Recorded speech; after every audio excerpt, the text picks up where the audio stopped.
Soleh Pati tiba di kediaman Gus Ikdam dengan raut wajah penuh tanda tanya. Langkahnya mantap, seakan ada sesuatu yang mengarahkannya ke tempat itu. Ia tidak datang dengan tangan kosong, melainkan membawa sebuah tas kecil berisi peralatan yang biasa digunakannya dalam pencarian benda-benda bertuah. Gus Ikdam yang sedang duduk di teras rumahnya, menyambutnya dengan senyum hangat namun penuh tanya. Tanpa banyak basa-basi, Soleh mengungkapkan alasan kedatangannya. Ia mengaku mendapatkan firasat ganjil tentang sesuatu yang tersembunyi di pekarangan rumah Gus Ikdam.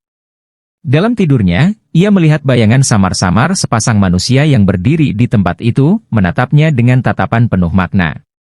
Firasat tersebut begitu kuat hingga membuatnya tak bisa mengabaikan panggilan batin itu. Gus Ikdam mendengarkan dengan seksama. Ia sendiri tak pernah merasa ada sesuatu yang aneh di pekarangannya. Namun ia percaya bahwa firasat seseorang seperti Soleh Pati bukanlah hal yang bisa dianggap sepele. Ia mengangguk pelan dan meminta Soleh untuk menjelaskan lebih lanjut. Apakah benda yang dimaksud merupakan sesuatu yang berbahaya, atau justru memiliki nilai sejarah? Soleh menggeleng, ia belum bisa memastikan. Yang jelas, ada sesuatu di dalam tanah yang seolah memanggilnya untuk dikeluarkan. Ia meminta izin kepada Gus Ikdam untuk melakukan penggalian kecil di salah satu sudut pekarangan. Meskipun ragu, Gus Ikdam merasa tak ada salahnya memenuhi permintaan itu. Jika memang ada sesuatu yang terkubur di sana, lebih baik diungkap daripada terus menjadi misteri. Dengan keputusan itu, keduanya mulai menyiapkan segala yang diperlukan.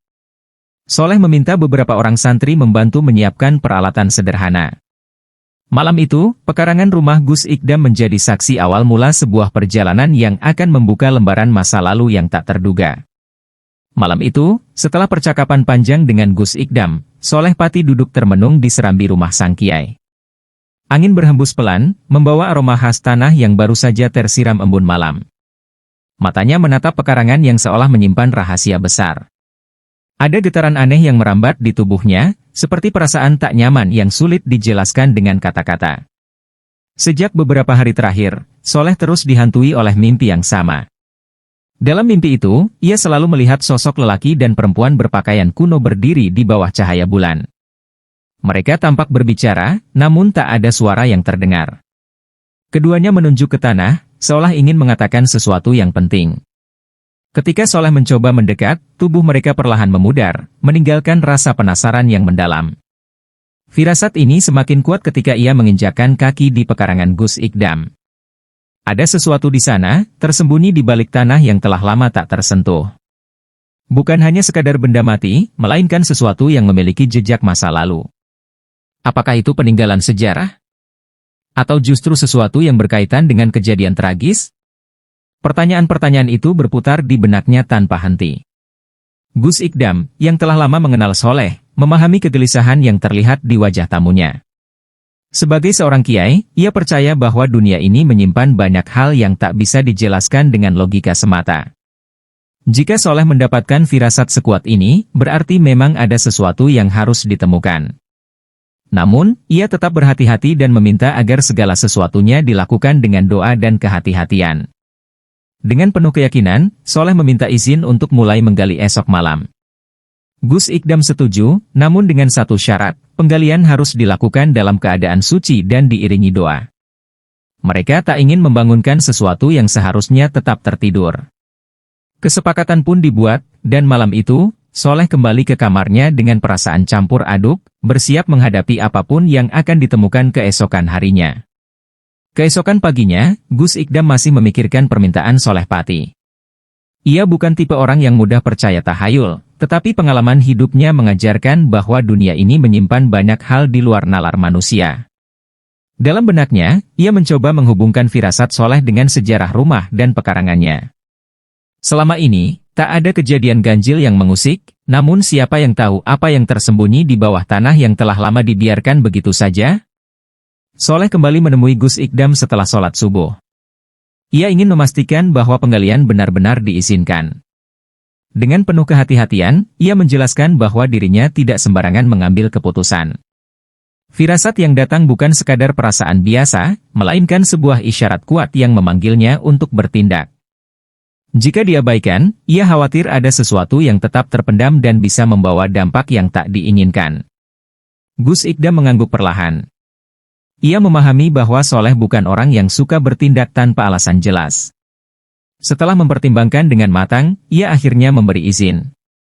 Namun, ia menetapkan beberapa syarat. Penggalian harus dilakukan pada malam hari, dengan niat baik, dan diiringi doa agar tidak menimbulkan hal-hal yang tidak diharapkan. Ia juga meminta beberapa santri kepercayaannya untuk ikut serta, bukan hanya untuk membantu, tetapi juga untuk menjaga keselamatan semua orang. Mendengar keputusan itu, Soleh merasa lega. Ia meyakini bahwa sesuatu yang terkubur di pekarangan ini akan membawa mereka pada sebuah kisah lama yang mungkin terlupakan.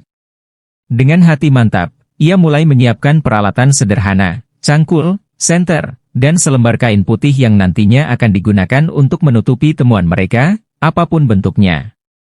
Hari itu berlalu dengan suasana yang sedikit berbeda dari biasanya. Para santri mulai bertanya-tanya mengapa Gus Ikdam terlihat lebih pendiam.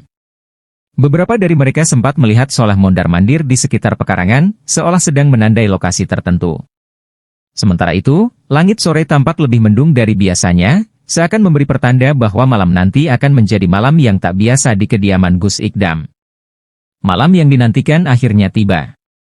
Langit tampak gelap tanpa bintang, hanya rembulan pucat yang menggantung di ufuk timur. Suasana pekarangan rumah Gus Ikdam terasa lebih sunyi dari biasanya, seakan alam ikut menyaksikan peristiwa yang akan terjadi. Beberapa santri yang diberi tugas membantu penggalian berkumpul di sudut pekarangan, membawa peralatan seadanya. Soleh Pati berdiri di tengah-tengah mereka, merapal doa dalam hati sebelum memulai. Gus Ikdam yang juga hadir di lokasi berpesan agar semua dilakukan dengan penuh kehati-hatian. Ia meminta salah seorang santri membaca ayat-ayat suci agar suasana tetap dalam lindungannya. Soleh kemudian mengambil cangkul dan mulai menggali di titik yang ia yakini sebagai lokasi benda yang ia cari. Setiap ayunan cangkul terasa berat, bukan hanya karena tanah yang mengeras, tetapi juga beban firasat yang semakin kuat di dadanya. Seiring dengan tanah yang mulai terangkat, udara di sekitar perlahan berubah. Beberapa santri merasakan hawa dingin yang tak biasa, meskipun malam itu seharusnya hangat. Salah seorang santri yang berdiri agak jauh tiba-tiba mengusap lengannya yang merinding tanpa alasan jelas. Sementara itu, suara cangkul yang mengenai tanah bergema dalam keheningan, seperti detak jantung yang semakin cepat menanti sesuatu yang akan terungkap. Setelah beberapa saat menggali, cangkul Soleh mengenai sesuatu yang terasa berbeda dari tanah di sekitarnya. Ia berhenti sejenak, menarik napas dalam-dalam sebelum melanjutkan dengan lebih hati-hati. Perlahan, dengan menggunakan tangan kosong, ia mulai menyibak tanah yang menutupi benda tersebut. Yang muncul dari dalam lubang itu adalah sesuatu yang tak terduga, selembar kain tua yang tampak usang dan berdebu, namun masih utuh meski terkubur entah sejak kapan. Mata semua orang yang ada di sana membelalak. Tak ada yang menyangka bahwa pekarangan rumah Gus Ikdam menyimpan sesuatu seperti ini. Soleh mengangkat kain itu perlahan, merasakan teksturnya yang kasar dan penuh dengan corak aneh yang belum pernah ia lihat sebelumnya. Malam itu, misteri semakin menguat, dan semua orang yang hadir menyadari bahwa ini bukan sekadar kain biasa. Ada cerita di baliknya, kisah yang mungkin telah lama terkubur bersama waktu. Soleh Pati mengangkat kain itu perlahan, mencoba menghilangkan sisa tanah yang menempel. Di bawah cahaya lampu senter, pola aneh yang terukir di atasnya mulai terlihat jelas. Kain itu berwarna kecoklatan, seolah telah melewati perjalanan waktu yang sangat panjang. Ada motif berbentuk lingkaran dan garis-garis melintang, namun yang paling mencolok adalah adanya sepasang simbol yang menyerupai dua tangan yang saling bertautan di bagian tengah kain. Gus Ikdam mendekat, meneliti kain itu dengan tatapan penuh tanda tanya. Ia belum pernah melihat pola seperti ini sebelumnya, dan firasatnya mengatakan bahwa kain ini bukan sekadar kain biasa. Ia merasakan sesuatu yang sulit dijelaskan, seolah kain ini menyimpan kisah yang ingin diceritakan. Beberapa santri yang ikut menyaksikan hanya bisa saling pandang, tak berani berkomentar sebelum ada kepastian mengenai apa sebenarnya benda yang baru saja mereka temukan. Soleh menggenggam kain itu erat, mencoba merasakan energi yang mungkin tersimpan di dalamnya. Ia menutup mata sejenak, menarik napas dalam-dalam, berharap bisa menangkap petunjuk dari benda misterius ini. Namun, yang datang justru bayangan samar sepasang manusia berpakaian zaman dahulu, berdiri di tengah kabut tebal. Mereka tampak bersedih, seolah meminta sesuatu yang belum terselesaikan. Bayangan itu menghilang begitu saja, meninggalkan perasaan aneh di hati Soleh. Gus Ikdam menyadari perubahan ekspresi Soleh dan bertanya apa yang ia rasakan. Soleh membuka mata perlahan dan berkata, ada sesuatu yang belum selesai. Kain ini bukan sekadar benda mati. Ia menyimpan kisah yang tak seharusnya dilupakan. Ucapannya membuat suasana semakin tegang. Para santri yang awalnya penasaran kini mulai merasa sedikit cemas. Mereka sadar bahwa apapun yang sedang mereka hadapi bukanlah sesuatu yang biasa. Tak ingin mengambil risiko, Gus Ikdam memutuskan untuk membawa kain itu ke dalam rumah. Ia ingin membersihkannya lebih lanjut dan mencari tahu apakah ada yang bisa dikenali dari simbol-simbol yang tertera di atasnya. Malam itu, setelah penggalian selesai, semua orang kembali ke dalam rumah dengan perasaan campur aduk. Mereka tak menyadari bahwa penemuan ini hanyalah awal dari sebuah misteri panjang yang akan mengungkap kisah kelam dari masa lalu. Setelah membawa kain itu ke dalam rumah, Gus Ikdam dan Soleh Pati duduk di ruang tengah, mencoba memahami simbol-simbol yang tertera di atasnya. Lampu temaram membuat suasana semakin hening, seakan kain itu memiliki daya tarik tersendiri yang membuat semua orang terpaku. Santri-santri yang ikut menyaksikan tetap diam, menunggu penjelasan dari dua orang yang lebih berpengalaman dalam perkara seperti ini. Soleh mengamati setiap detail kain dengan saksama. Ia memperhatikan pola lingkaran yang mengelilingi gambar dua tangan bertautan. Seakan-akan kain ini bukan hanya sekadar kain biasa, melainkan sebuah penanda dari suatu peristiwa penting di masa lalu. Ia mencoba mengingat apakah pernah melihat pola serupa dalam perjalanan spiritualnya, tetapi tak satu pun yang terasa familiar. Ada sesuatu yang unik dari kain ini, sesuatu yang belum bisa ia pecahkan begitu saja. Gus Ikdam menghela napas panjang. Ia merasa kain ini berhubungan dengan sejarah lama yang mungkin pernah terjadi di daerah ini. Bisa jadi ini peninggalan dari zaman dahulu, mungkin berkaitan dengan leluhur yang pernah tinggal di sini, ujarnya. Namun, ada satu hal yang membuatnya penasaran, mengapa kain ini dikubur di pekarangannya. Jika benar ini peninggalan sejarah, mengapa tidak disimpan dengan baik seperti benda berharga lainnya? Soleh menatap Gus Ikdam dengan serius. Aku merasakan ada kisah pilu di balik ini. Bukan hanya sekadar benda tua, tetapi mungkin ada tragedi yang menyertainya, katanya. Ia yakin bahwa kain ini memiliki keterkaitan dengan seseorang atau sepasang manusia yang pernah hidup di masa lalu. Ada pesan tersembunyi yang harus mereka ungkap sebelum semuanya terlupakan oleh waktu. Gus Ikdam mengusulkan untuk mencari seseorang yang lebih paham tentang simbol-simbol kuno. Mungkin ada sesepuh desa atau seseorang yang memiliki pengetahuan tentang sejarah daerah ini. Malam itu, mereka bersepakat untuk tidak terburu-buru mengambil kesimpulan. Mereka akan menelusuri jejak kain ini, mencari tahu siapa yang pernah memilikinya, dan mengungkap rahasia yang terkubur bersama tanah pekarangan. Keesokan paginya, setelah menjalankan ibadah subuh, Gus Ikdam dan Soleh Pati duduk di serambi rumah sambil membahas langkah berikutnya. Cahaya matahari perlahan menyinari pekarangan, menghapus sisa embun malam yang menempel di dedaunan. Kain misterius yang mereka temukan semalam tergeletak di atas meja kecil, seolah menunggu untuk diceritakan kembali. Keduanya sepakat bahwa mereka harus mencari seseorang yang paham sejarah desa ini agar bisa mengungkap asal-usul kain tersebut. Gus Ikdam teringat pada Mbah Wiryo, seorang sesepuh desa yang sudah berusia hampir seabad. Mbah Wiryo dikenal memiliki ingatan yang tajam tentang kejadian-kejadian masa lalu, termasuk kisah-kisah yang mungkin sudah terlupakan oleh generasi sekarang.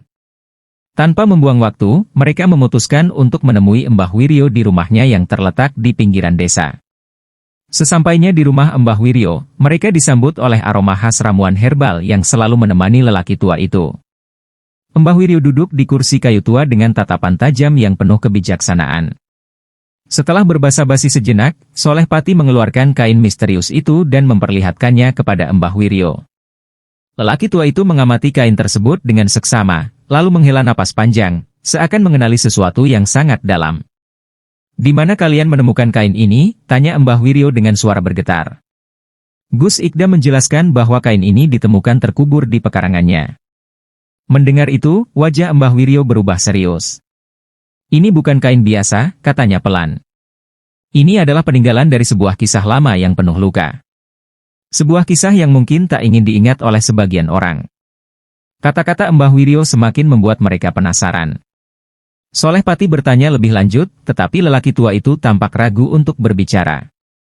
Kisah ini bukan hanya tentang benda, tetapi juga tentang dua jiwa yang pernah berjuang melawan takdir, ujar Mbah Wiryo. Jika kalian benar-benar ingin mengetahuinya, kalian harus siap menerima kebenaran yang mungkin tidak nyaman. Dengan kata-kata itu, mereka menyadari bahwa perjalanan mengungkap misteri ini baru saja dimulai. Gus Ikdam dan Soleh Pati saling pandang, mencoba memahami maksud dari kata-kata Mbah Wiryo. Lelaki tua itu tampak termenung, seakan sedang menggali ingatan yang telah lama terkubur. Udara di dalam rumahnya terasa lebih berat, seolah kisah yang akan diceritakan membawa beban yang tidak ringan. Setelah beberapa saat hening, Mbah Wiryo akhirnya mulai berbicara dengan suara lirih. Dulu, sekitar 100 tahun yang lalu, di desa ini pernah hidup sepasang kekasih yang hubungannya tidak direstui, ujar Mbah Wiryo. Lelaki itu berasal dari keluarga bangsawan, sementara perempuan yang dicintainya adalah rakyat biasa. Zaman dulu, perbedaan status sosial sangat ketat. Keluarga sang lelaki menolak hubungan mereka dan mengancam akan mencoreng nama baik keluarga jika ia tetap bersikeras menikahi gadis itu. Soleh Pati menyimak dengan penuh perhatian.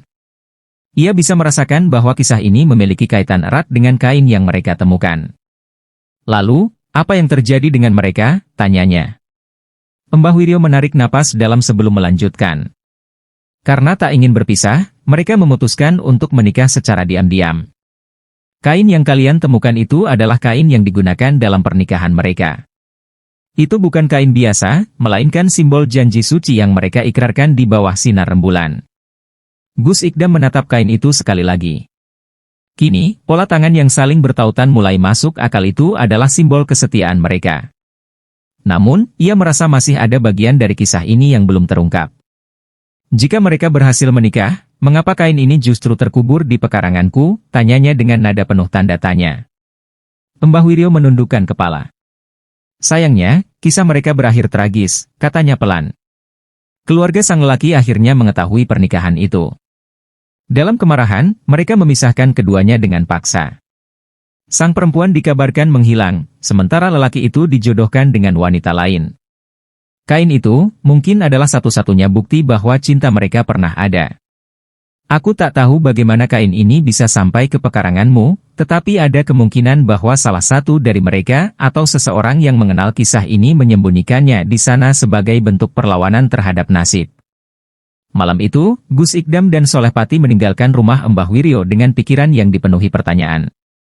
Misteri di balik kain ini semakin dalam, dan mereka sadar bahwa perjalanan mereka belum berakhir. Masih ada kebenaran yang harus mereka ungkap sebelum kisah ini benar-benar menemukan akhirnya. Malam itu, setelah kembali dari rumah Mbah Wiryo, Gus Ikdam dan Soleh Pati duduk di serambi rumah dengan perasaan campur aduk. Kisah yang baru saja mereka dengar masih bergema dalam benak mereka. Kain yang ditemukan di pekarangan bukan sekadar benda mati, melainkan simbol cinta yang tak sampai, janji yang terputus oleh kejamnya takdir. Namun, satu pertanyaan besar masih menggantung mengapa kain itu baru ditemukan sekarang? Seiring berjalannya malam, angin berhembus semakin dingin. Suasana di sekitar rumah Gus Ikdam terasa berbeda, seolah ada sesuatu yang ikut hadir bersama mereka. Soleh Pati yang biasanya tenang mulai merasakan hawa aneh. Ia menatap pekarangan yang gelap, lalu berbisik kepada Gus Ikdam, "Kiai, apakah sampean merasakan sesuatu?" Gus Ikdam mengangguk pelan, tatapannya tajam menelisik ke arah pohon besar di sudut pekarangan. Tak lama kemudian, salah seorang santri berlari ke arah mereka dengan wajah pucat. Nafasnya tersengal, dan matanya dipenuhi ketakutan. "Kiai, saya melihat sesuatu di dekat lubang penggalian tadi," ucapnya dengan suara gemetar. Ada bayangan samar, seperti sosok perempuan yang berdiri menatap ke arah rumah ini. Seketika, bulu kuduk mereka meremang. Apakah ini pertanda bahwa arwah dari kisah tragis itu masih berada di sekitar mereka? Gus Ikdam segera mengajak Soleh Pati dan beberapa santri lainnya untuk memeriksa tempat yang dimaksud. Dengan membawa lampu minyak dan senter, mereka berjalan perlahan menuju bekas lubang penggalian. Begitu sampai, suasana terasa lebih dingin dari sebelumnya. Angin bertiup lembut, namun ada sesuatu yang membuat udara di sekitar mereka terasa berat. Soleh menatap ke sekeliling, mencoba merasakan keberadaan energi yang mungkin masih tersisa. Jika benar ada arwah yang gelisah di sini, mungkin ia ingin menyampaikan sesuatu, ucapnya lirih. Ia lalu duduk bersila di tepi lubang, menutup mata, dan mulai berdoa. Gus Ikdam mengikuti dengan bacaan ayat-ayat suci. Beberapa santri yang ikut serta hanya bisa berdiri dengan waspada, tak tahu apa yang akan terjadi selanjutnya. Malam semakin larut, namun tak ada yang berani meninggalkan tempat itu. Mereka sadar, kain yang ditemukan telah membuka gerbang menuju masa lalu yang penuh luka. Dan kini, roh yang selama ini terpendam mungkin ingin mengungkapkan kisahnya, kisah yang belum selesai, kisah yang menunggu untuk diceritakan kembali. Di tengah keheningan malam, Soleh Pati terus berdoa dengan khusyuk. Gus Ikdam ikut melantunkan ayat-ayat suci, berharap ketenangan bisa diberikan kepada arwah yang mungkin masih tersisa di tempat ini. Para santri berdiri sedikit menjauh, tidak ingin mengganggu proses yang sedang berlangsung.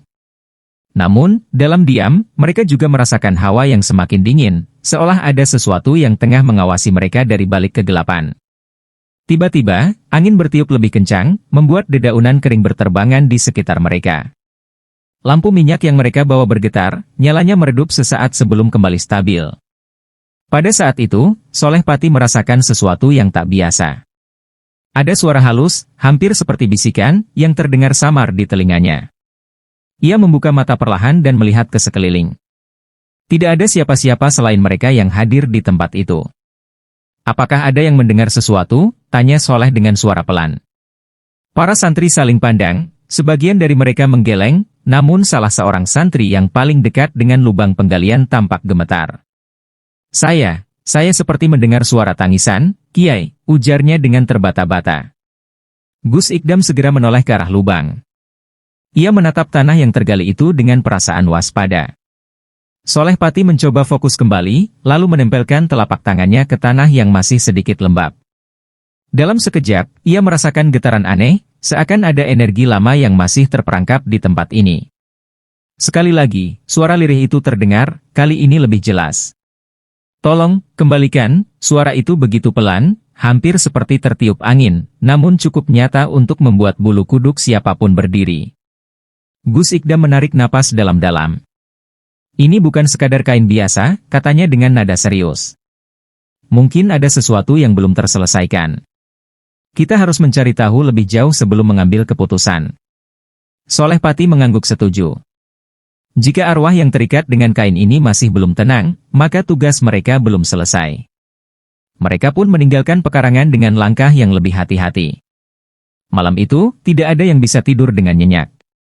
Suara dari kegelapan telah memberi mereka pesan yang jelas ada sesuatu yang harus dikembalikan, sesuatu yang mungkin bisa membawa kedamaian bagi jiwa yang telah lama terperangkap dalam kesedihan. Malam semakin larut, namun Gus Ikdam dan Soleh Pati masih terjaga.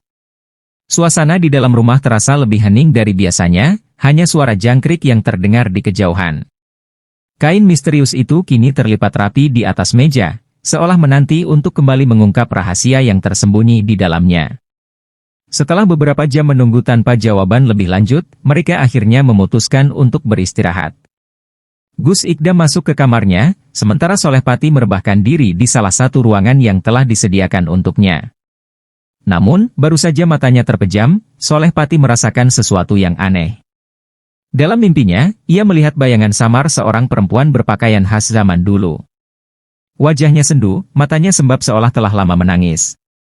Perempuan itu berdiri di tepi sungai, menggenggam kain yang sama dengan yang mereka temukan. Di sampingnya, seorang lelaki berpakaian bangsawan menatapnya dengan penuh kesedihan. Angin berhembus pelan, membuat helaian kain itu berkibar lemah. Aku sudah menepati janjiku, tapi mengapa aku tetap kehilanganmu? Suara perempuan itu terdengar lirih, hampir seperti bisikan yang menyatu dengan angin malam. Soleh Pati mencoba mendekat dalam mimpinya, ingin bertanya siapa mereka sebenarnya. Namun, sebelum ia sempat membuka mulut, pemandangan di depannya berubah. Sungai yang tadi tenang kini bergolak, langit menjadi gelap, dan perempuan itu perlahan menghilang dalam kabut tebal. Yang tersisa hanyalah kain yang melayang di udara sebelum akhirnya jatuh ke tanah dan terkubur oleh debu waktu. Ia terbangun dengan napas tersengal. Keringat dingin membasahi dahinya meskipun malam terasa begitu dingin. Ia duduk tegak, mencoba memahami makna dari mimpi yang baru saja ia alami. Tanpa ragu, ia segera mencari Gus Ikdam, yang ternyata juga belum benar-benar tertidur. Aku mendapatkan petunjuk, ujar Solehpati dengan nada serius. Perempuan dalam mimpi itu, ia ingin sesuatu dikembalikan. Gus Ikdam menatapnya dalam diam, kemudian melirik kain yang masih tergeletak di atas meja. Mereka berdua akhirnya memahami satu hal, untuk menuntaskan misteri ini, mereka harus mencari tempat di mana kisah tragis ini pertama kali dimulai. Dan itu berarti mereka harus menemukan kembali jejak sungai yang muncul dalam mimpi Solehpati. Pagi itu, Gus Ikdam dan Solehpati bersiap untuk menelusuri jejak sungai yang muncul dalam mimpi. Mereka berdua meyakini bahwa tempat itu adalah kunci untuk mengungkap misteri kain tersebut. Beberapa santri ikut serta dalam perjalanan, membawa bekal dan peralatan yang mungkin diperlukan.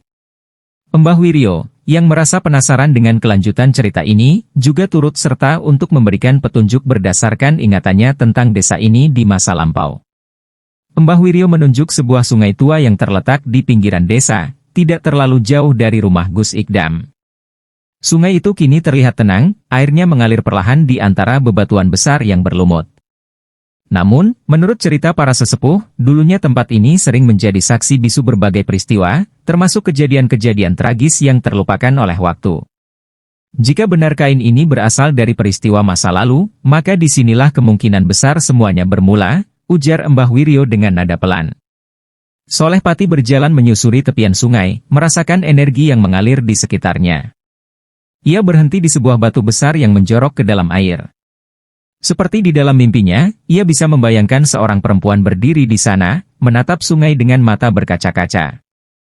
Ia mencoba memejamkan mata, membiarkan firasatnya bekerja. Dalam keheningan, samar-samar ia merasakan kesedihan yang mendalam, seolah tempat ini menyimpan luka lama yang belum sembuh. Gus Ikdam memperhatikan tanah di sekitar sungai. Ia melihat beberapa titik yang tampak lebih lembab dari sekitarnya, seakan ada sesuatu yang pernah dikuburkan di sana. Dengan hati-hati, ia meminta para santri untuk mulai menggali di sekitar area itu. Mereka bekerja perlahan, memastikan bahwa jika ada sesuatu yang tertimbun, mereka tidak akan merusaknya. Setelah beberapa saat menggali, salah satu santri berseru, "Kiai, saya menemukan sesuatu." Semua orang segera mendekat. Dari dalam tanah yang lembab, mereka menemukan sebentuk benda kecil yang terbungkus kain lusuh. Ketika dibuka, mereka terkejut melihat bahwa itu adalah sebuah cincin emas dengan ukiran yang hampir pudar. Di bagian dalam cincin, terdapat inisial yang nyaris tak terlihat, seolah telah terkikis oleh waktu. Mbah Wiryo menghela napas panjang. Itu bisa jadi milik perempuan dalam kisah yang kuceritakan, ujarnya dengan nada lirih. Jika benar ini cincin pernikahan mereka, maka mungkin ini yang harus dikembalikan. Solehpati menggenggam cincin itu dengan hati-hati, sementara Gus Ikdam menatap sungai yang mengalir pelan. Mereka sadar bahwa misteri ini semakin mendekati jawaban, tetapi juga menyadari bahwa masih ada sesuatu yang harus diselesaikan sebelum arwah yang gelisah itu bisa benar-benar beristirahat dengan tenang. Setelah menemukan cincin emas di tepi sungai, suasana terasa semakin hening. Gus Ikdam, Solehpati, dan Mbah Wiryo berdiri di sekitar lubang kecil tempat benda itu ditemukan. Para santri yang ikut menggali menatap cincin tersebut dengan rasa penasaran bercampur waspada. Mereka semua tahu, ini bukan sekadar cincin biasa, ini adalah peninggalan dari kisah cinta yang tragis, yang mungkin masih menyisakan jejak di alam yang tak kasat mata. Solehpati merasakan hawa dingin menjalari tubuhnya. Ia memegang cincin itu erat, seolah bisa merasakan kesedihan yang tersimpan di dalamnya. Aku merasa ada sesuatu yang belum selesai, gumamnya pelan. Gus Ikdam mengangguk, lalu mengusulkan agar mereka mengadakan doa bersama di tempat ini. Mungkin ini yang dibutuhkan oleh jiwa yang belum tenang. Kita berdoa agar arwah mereka mendapatkan ketenangan, ujarnya. Mereka pun duduk melingkar di tepi sungai, dengan Gus Ikdam memimpin doa. Suara ayat-ayat suci bergema di antara pepohonan, menyatu dengan suara gemericik air yang mengalir pelan. Angin bertiup lembut, membawa aroma tanah basah yang khas. Namun, di tengah doa, Solehpati merasakan sesuatu yang aneh. Dari sudut matanya, ia melihat bayangan samar di seberang sungai. Sosok seorang perempuan berbaju putih berdiri di balik pepohonan, menatap mereka dengan mata yang penuh kesedihan. Ia tidak bergerak, hanya diam seperti menunggu sesuatu. Soleh Pati menelan ludah. Apakah ini arwah dari perempuan dalam kisah tragis itu? Apakah ia ingin mereka melakukan sesuatu dengan cincin ini? Saat doa berakhir, tiba-tiba angin berhembus lebih kencang. Daun-daun kering beterbangan, dan dari kejauhan, terdengar suara gemuruh halus seperti suara rintihan. Para santri mulai merasakan ketegangan, beberapa dari mereka merapatkan diri ke Gus Ikdam. Namun, sebelum mereka sempat mengatakan apapun, cincin yang dipegang oleh Soleh Pati tiba-tiba terasa lebih panas di tangannya. Soleh Pati tersentak, lalu menatap cincin itu dengan mata terbelalak. Ada kilauan samar di permukaannya, seolah ada cahaya yang muncul dari dalam emasnya. Lalu, suara lirih terdengar di telinganya, suara perempuan yang pernah ia dengar dalam mimpi. Kembalikan ke tempatnya, suara itu berbisik lembut, namun penuh kepastian. Soleh Pati menoleh ke Gus Ikdam. Kiai, aku mendapat isyarat, kita harus mengembalikan cincin ini. Tapi, kemana? Gus Ikdam termenung sejenak sebelum menatap sungai yang mengalir di hadapan mereka. Jika kisah cinta ini berakhir tragis di sini, mungkin tempat ini pula yang menjadi saksi terakhir janji mereka. Bisa jadi, cincin ini harus kembali ke dalam sungai. Semua orang terdiam, meresapi kata-kata itu. Jika ini yang diinginkan arwah yang gelisah itu, maka mereka harus melakukannya. Dengan penuh hati-hati, mereka bersiap untuk mengembalikan cincin itu ke tempat yang mungkin menjadi rumah terakhir bagi kenangan yang terkubur oleh waktu. Matahari mulai tenggelam di ufuk barat, mewarnai langit dengan semburat jingga yang perlahan berubah menjadi ungu kehitaman. Sungai yang tadi tenang kini terlihat lebih dalam, arusnya mengalir dengan irama yang seakan menyimpan cerita lama. Gus Ikdam, Soleh Pati, dan para santri berdiri di tepi sungai, bersiap melakukan sesuatu yang mereka yakini sebagai jalan terakhir untuk menenangkan arwah yang gelisah. Cincin emas itu masih berada dalam genggaman Soleh Pati. Ia bisa merasakan kehangatan aneh dari benda kecil itu, seolah ada energi yang terikat padanya. Apakah ini benar-benar akan mengakhiri semuanya? Gumamnya lirih. Gus Ikdam menepuk bahunya dengan lembut. Kita hanya bisa berusaha. Jika ini yang diminta, maka kita harus melakukannya dengan niat baik. Mbah Wiryo, yang sejak tadi diam, akhirnya angkat bicara. Ada satu tradisi lama yang dilakukan leluhur kita. Jika ada benda yang diakini menyimpan kenangan dari arwah yang belum tenang, maka benda itu harus dikembalikan ke tempat di mana kisahnya bermula, disertai doa agar mereka bisa beristirahat dalam damai. Ia menatap sungai dengan penuh makna. Bisa jadi, inilah yang harus kita lakukan sekarang. Soleh Pati mengangguk. Ia melangkah perlahan ke tepi sungai, lalu berlutut di atas batu besar yang sedikit menjorok ke dalam air. Ia mengangkat cincin itu dengan kedua tangan, kemudian menutup mata. Dengan penuh khusyuk, ia memanjatkan doa, meminta agar cinta yang terputus di masa lalu bisa menemukan jalannya kembali ke keabadian. Gus Ikdam dan yang lainnya ikut berdoa, suara mereka menyatu dengan angin yang berhembus pelan. Setelah doa selesai, Soleh Pati membuka mata dan menatap cincin itu untuk terakhir kalinya. Dengan tarikan napas panjang, ia merendamkan tangannya ke dalam air, lalu melepaskan cincin itu perlahan. Seketika, cincin itu tenggelam, menghilang ke dalam arus sungai tanpa suara. Namun, sesuatu yang aneh terjadi sejenak, air di sekitarnya beriak perlahan, seolah menyambut kembalinya benda yang telah lama terpisah dari tempatnya.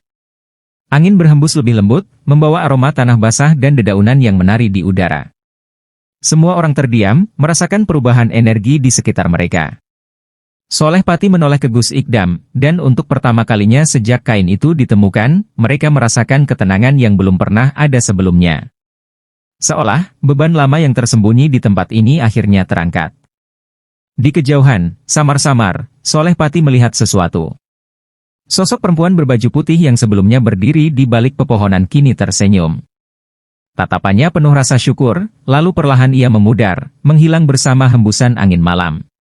Tidak ada lagi kesedihan di matanya, hanya kedamaian yang selama ini ia cari. Gus Ikdam menarik napas dalam. Aku rasa, ini sudah selesai, katanya pelan. Soleh Pati tersenyum tipis.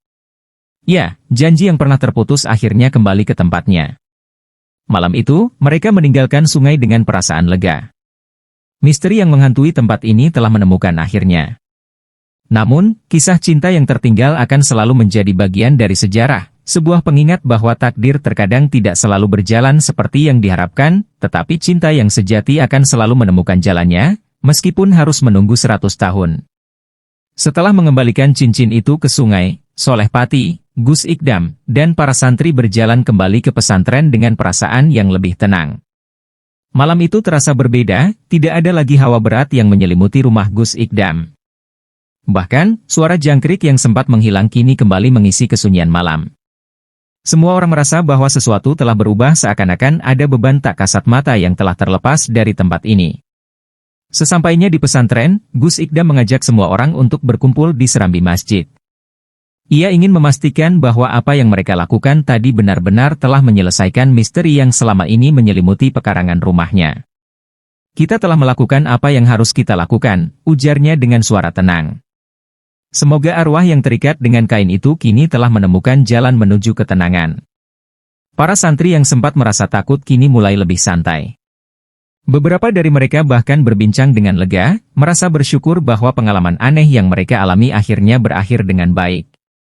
Mbah Wiryo, yang duduk bersila di samping Gus Ikdam, mengelus janggutnya sambil tersenyum tipis. Aku sudah tinggal di desa ini selama puluhan tahun, tapi baru kali ini aku melihat kejadian seperti ini. Ini akan menjadi cerita yang tak akan kulupakan. Sementara yang lain mengobrol, Soleh Pati memilih untuk berjalan sendirian ke pekarangan tempat kain itu pertama kali ditemukan.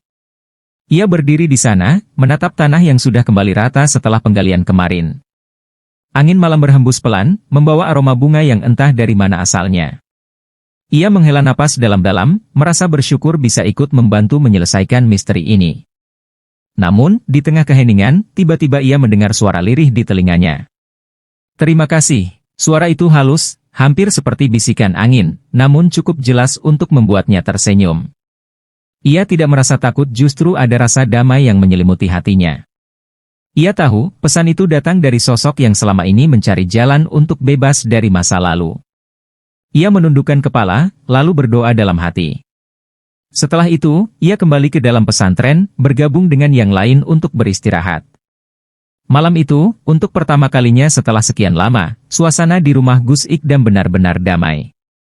Tidak ada lagi bayangan yang mengintai, tidak ada lagi suara-suara misterius di tengah malam. Hanya ada ketenangan yang menyelimuti tempat itu, seolah pesantren itu akhirnya bisa kembali seperti sedia kala. Sebelum tidur, Gus Ikdam berkata kepada Soleh Pati, "Terima kasih sudah datang ke sini. Tanpamu, mungkin misteri ini tidak akan pernah terpecahkan." Soleh Pati tersenyum kecil. "Aku hanya perantara, Kiai. Semua ini sudah menjadi bagian dari takdir." Dan dengan itu, malam pun berlalu dengan tenang, tanpa gangguan apapun. Keesokan paginya, suasana di pesantren terasa lebih cerah dari biasanya. Matahari bersinar hangat, menyinari halaman yang sebelumnya terasa suram. Para santri melakukan kegiatan mereka seperti biasa, seolah tidak pernah terjadi sesuatu yang aneh di tempat ini. Namun, di antara mereka, hanya Gus Ikdam, Soleh Pati, dan Mbah Wiryo yang benar-benar memahami bahwa sebuah misteri besar baru saja terselesaikan. Di serambi pesantren, Gus Ikdam dan Soleh Pati duduk bersama, menikmati secangkir teh hangat. "Aku merasa tempat ini jadi lebih ringan sekarang," kata Gus Ikdam sambil menghela napas lega. "Mungkin memang benar, ada energi yang selama ini tertahan di sini, dan kita baru saja membebaskannya." Soleh Pati mengangguk. "Aku juga merasakannya. Semalam, aku mendengar suara seseorang mengucapkan terima kasih. Mungkin itu adalah arwah perempuan dalam mimpi yang kutemui." Ia menatap ke arah pekarangan, tempat di mana kain itu pertama kali ditemukan.